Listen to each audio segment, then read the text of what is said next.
Hello children, hope you all doing good. Let's start today's chapter, light, shadow and reflection. Light. Light is one of the most important form of energy which enables us to see different objects. Imagine what life on earth would be like if you did not have the sun as a natural source of light.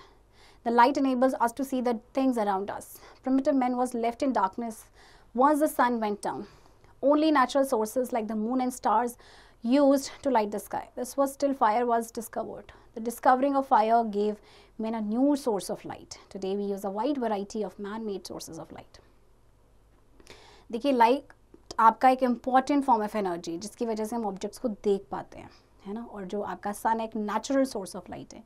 Ancient आपके जो primitive main थे वो जैसे कि सन चला जाता था उसके बाद वो डार्कनेस में रहते थे, तो उनके पास नेचुरल सोर्स ऑफ लाइट जो रात में था वो था सिर्फ मून एंड स्टार्स, जब तक कि फायर की डिस्कवरी नहीं हुई थी, है ना। और उसके बाद जब डिस्कवरी हुई फायर की तो उससे फिर एक न्यू सोर्स ऑफ लाइट मिला। और आज के टाइम में बहुत सारे डिफरेंट सोर्सेज ऑफ लाइट को यूज़ करते हैं। Sources of Objects that emit light are known as the sources of light. Sources of light may be categorized into two main categories, natural and man-made. Natural sources consist of the sun, stars, lightning, volcanoes, etc. Some insects like Jugnu and fish also emit light in darkness. अच्छा, वो object जो कि light को emit करते हैं वो आपके sources of light है ना। एंड इनको दो कैटेगरीज में डिवाइड किया गया है, नेचुरल एंड मैन-मेड। तो नेचुरल सोर्सेज वो होते हैं जिनसे नेचुरली आपको लाइट मिलती है, जैसे वॉल्केनो है, स्टार्स है, लाइटनिंग है। जुगनू जो है ये भी आपका नेचुरल सोर्स ऑफ लाइट नहीं आता है। Man can generate light by devices such as candle, lamp, electric bulb, candlestick etcetera.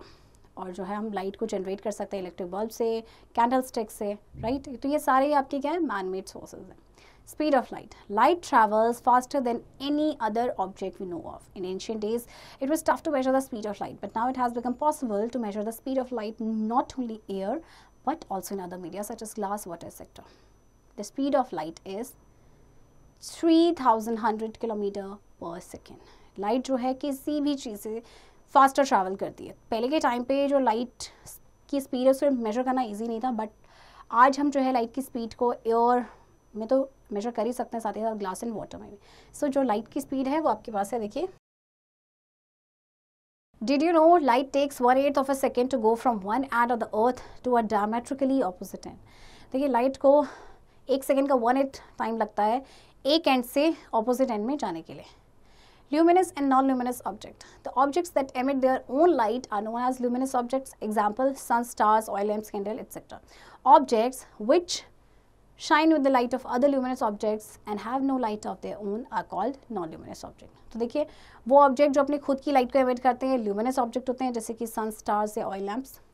और वो ऑब्जेक्ट जो कि शाइन होते हैं जब ल्यूमिनस ऑब्जेक्ट की लाइट उन पर पड़ती है, मतलब उनकी खुद की लाइट नहीं होती है, तो non luminous object. Example: tables, chairs, trees, books, pens, etc. Did you know the moon is a non-luminous body? It shines because it reflects the light of the sun falling on it. Similarly, the astronauts saw the earth shining like the moon when they were in space because it also reflects the light of the sun. अच्छा, moon जो है ना luminous non luminous body है, लेकिन फिर आप सोचेंगे shine कैसे करता है? ये शाइन करता है क्योंकि ये सन की लाइट को रिफ्लेक्ट करता है। इसी तरह से जो एस्ट्रोनॉट्स जब आपके स्पेस में जब वो गए तो उन्होंने देखा कि अर्थ जो है वो भी मून की तरह शाइन कर रही है क्योंकि ये भी सन की लाइट को रिफ्लेक्ट करती है। Transparent, translucent and opaque objects, those objects that allow light to pass freely through them and through which objects can clearly be seen are called transparent object. Water, glass and air are all transparent object. अच्छा, वो object जो light को freely पास करते हैं, मतलब freely पास होने देते हैं, उन्हें हम कहते हैं ट्रांसपेरेंट ऑब्जेक्ट। जैसे वाटर एंड ग्लास और एयर, ये ट्रांसपेरेंट ऑब्जेक्ट है क्योंकि ये लाइट को फ्रीली अलाउ करते हैं to pass through it. Objects that allow only a part of light to pass through them are called translucent objects. We find it difficult to see through them.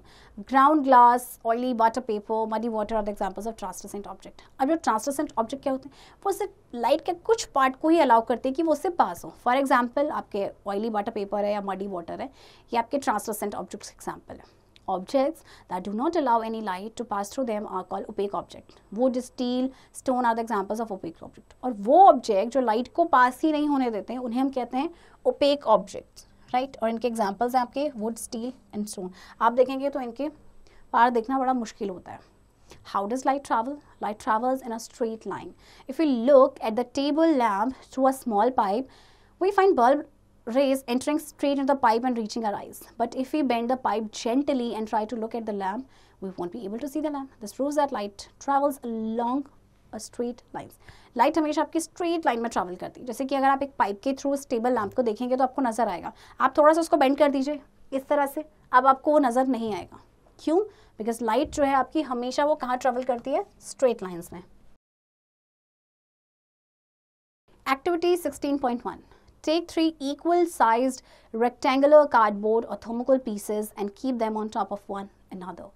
Take a long screwdriver and a hammer and use them to make a hole simultaneously through all 3 pieces. Put the pieces vertically on suitable stands and adjust their position so that the holes on the pieces are all along the same straight line.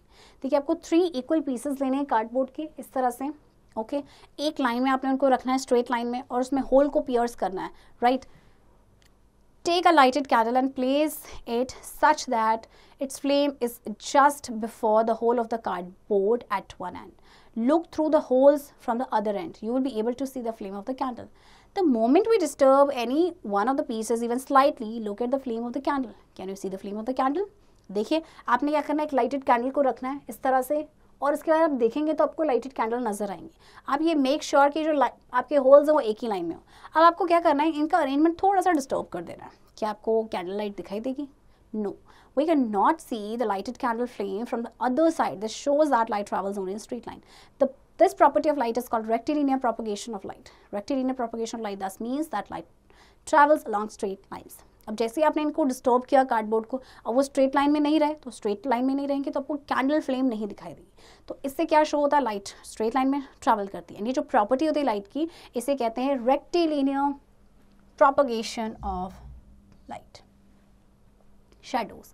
Shadow is a dark patch formed behind an opaque object when it is placed in the path of light. When light strikes the opaque object, it is blocked. Shadow आपका क्या होता है? एक dark patch होता है जो किसी opaque object के बिहाइंड बनता है जब उसको लाइट के पाथ में रखते हैं. Right. Activity 16.2. Let us take a torch and a flower pot and go into a dark room. Place a flower pot on the table and fall the light of torch on a flower pot. The flower pot, being an opaque object, will cut off some of the light of the torch and there would be a dark region on the wall. This is the shadow of the flower pot.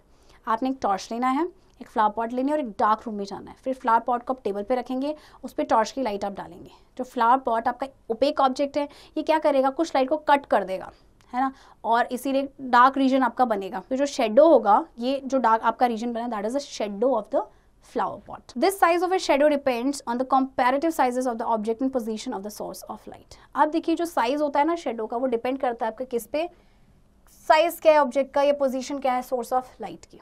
Let us see different kinds of shadows depending upon the size of the source of light.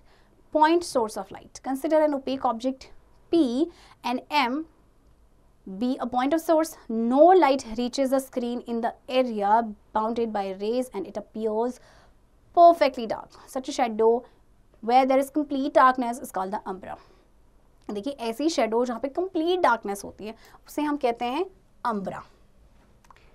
Extended source of light is smaller than the size of object. If most of the light sources, we use objects that have a finite size. If the source of light M is not a point source but of a bigger size, smaller than the opaque object, the shadow formation in such a situation consists of 2 parts. A dark umbra and the region outside the umbra that is partially dark called the penumbra. तो देखिए umbra के बारे में हमने पढ़ा, जो dark आपका region होगा that is the umbra, and जो region आपके umbra के outside होगा जो partially dark होगा that is penumbra. ओके जैसे कि देखिए ये complete darkness है तो umbra, और ये इसके ये जो है ये partially dark है that is penumbra. ये कब बनता है? जब जब आपका कोई extended source of light हो. Did you know birds flying at a great height do not cast their shadows? This is because the size of the umbra formed is so small that it does not get extended to the earth. That is why these birds can observe the movement of their prey without drawing their attention. अच्छा जो birds काफ़ी ऊंची height पे आपकी fly करती हैं वो अपनी शेडोज़ को कास्ट नहीं करती क्योंकि जो साइज़ होता है ना अम्ब्रा का वो इतना छोटा होता है कि ये आपका अर्थ तक एक्सटेंड नहीं हो पाती. और इसीलिए जो बर्ड्स हैं जो अपने प्रे के मूवमेंट को ना बड़ी इजीली ऑब्जर्व कर पाती हैं. Colour of shadow. The colour of the shadow is always black. Whatever be the color of the opaque object, the umbra is very dark, whereas the penumbra is less dark. Colour जो है shadow का वो हमेशा क्या होगा, black. कोई फर्क नहीं पड़ता ओपेक ऑब्जेक्ट कौन से कलर का है, चाहे रेड है, चाहे ब्लू है, चाहे ग्रीन है, shadow will always be black. Length of the shadow. Shadows have different lengths at different times of the day. This is because the direction of the sun rays keeps changing from sunrise to sunset. A sundial is a type of shadow clock that was invented more than 3,000 years ago. On sunny days, the shadow tells the time. A sundial is a clock that uses the position of the sun to indicate the time. अच्छा, shadows आपकी different length की होती हैं, वो depend करता है कि day का कौन सा डिफरेंट टाइम है. ये चेंज होता रहता है सन की जो सनरेज की है उनकी डायरेक्शन की वजह से. तो ये चेंज होता है आपका सनराइज से लेके सनसेट तक. सनडायल आपका एक शेडो क्लॉक है जिसको लगभग 3000 साल पहले इन्वेंट किया गया था. सनी डेज पे जो शेडो है वो टाइम को बताती है. Pinhole camera.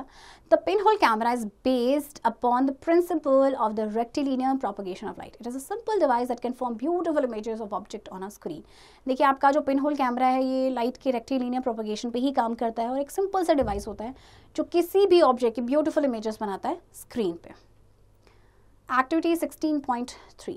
Take a cubical box and paint its roof and the inside walls black. Cut off one of its sides and cover this open side of the box with tracing paper. This paper will act as a screen. Make a small pinhole near the center of the side of the box that lies opposite to its screen of butter paper or tracing paper. The pinhole camera is now ready for use. To use this camera, put it on a suitable stand with pinhole facing the object to be photographed. Place a lamp in front of the pinhole and then look at the screen. You will see an inverted smaller image on the screen.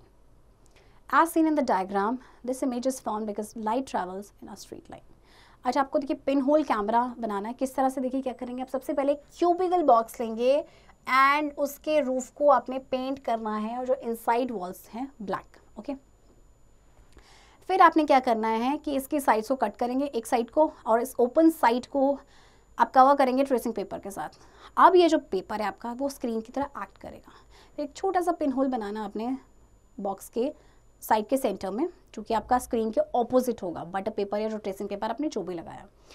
फिर जो pin hole camera आपका ready है. अब आप इस camera को use कर सकते हैं. किसी भी सूटेबल स्टैंड पे रख दीजिए जो कि आपका पिन होल जो है वो ऑब्जेक्ट को फेस कर रहा होगा.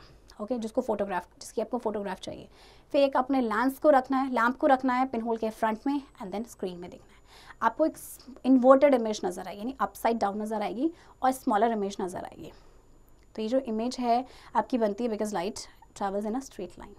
Reflection. The word reflect means to throw back or bounce back. When light falls on a surface and it is sent back or reflected, it's called reflection of light. When light falls on an object, it is divided into two parts. When the part of the light passes through the medium and changes its path, this phenomenon is called refraction of light. देखिए reflection of light क्या होता है. जैसा light किसी surface पे पड़ती है फिर ये वापस आपकी रिफ्लेक्ट हो जाती है, यानी इट इज़ सेंट बैक. और जब लाइट आपकी किसी ऑब्जेक्ट पे पड़ती है तो उसको दो पार्ट्स में डिवाइड किया है. देखिए जब आपका जो लाइट का पार्ट होता है वो किसी मीडियम के थ्रू पास हो जाता है और अपना पाथ वो चेंज कर देता है, तो that phenomenon is known as refraction of light. The sending of the light back to the same medium by object is called reflection of light. Mirrors reflect almost the entire amount of light that falls on them. और जो light का sending back है मतलब same medium में by object, that is called reflection of light. जैसे mirror जो है वो क्या करता है, वो रिफ्लेक्ट करता है जितना भी लाइट उस पर पड़ती है, ऑलमोस्ट सारी जो अमाउंट ऑफ लाइट है उसको रिफ्लेक्ट करता है. Regular and irregular reflection. When the rays of light fall on a smooth flat surface such as mirrors or a calm body of water, they bounce back making a similar pattern. It is called a regular or specific reflection of light. देखिए जब light rays आप किसी की smooth flat surface पे पड़ती है, जैसे ये मिरर है या वाटर है, मतलब जो एकदम आपका काम बॉडी है, राइट, तो क्या करेंगे वो बाउंस बैक करेंगे. जैसे इसमें आपको दिखा रखा है, देखिए सेम पैटर्न में वो क्या करते हैं, बाउंस बैक करते हैं. वैसे कहते हैं रेगुलर या फिर specific reflection of light. When the rays of light fall on rough, uneven surfaces such as a clothing, the walls of rooms or skin, the reflection of light takes place in an irregular, diffused manner. और जब आपकी जो rays of light है किसी rough या uneven surface पे पड़ती है, जैसे कि clothing है या आपकी walls है रूम की या skin है, तो जो reflection होता है लाइट का वो एक irregular या diffused manner में होता है. For example, देखिए ये इस तरह से दिखाया गया रफ surface है. Most of them cannot be seen bouncing back. Such a reflection is called an irregular or diffuse reflection. तो ज़्यादातर इसमें से जो होता है आप देख भी नहीं सकते, तो ये आपका क्या होता है, irregular या फिर diffuse reflection. Points to remember. Light is a type of energy that help us to see objects. Objects that emit light are called sources of light. There are two sources of light, natural and man-made. Objects that have their own light are called luminous objects. Objects that do not have their own light are called non-luminous objects. Transparent objects allow the full amount of light to pass through them. Translucent objects allow light to pass partially through them. Opaque objects do not allow light to pass through them. Shadow is a dark patch formed behind an opaque object placed in the path of light. Light travels in a straight line. Umbra is a region of complete darkness. Remember that. Pinhole camera is based on the principle that light travels in a straight line. When light falls on a surface, it is sent back or reflected. Children, I hope आपको chapter समझ आया होगा and इस chapter की practice अब आप खुद से करेंगे.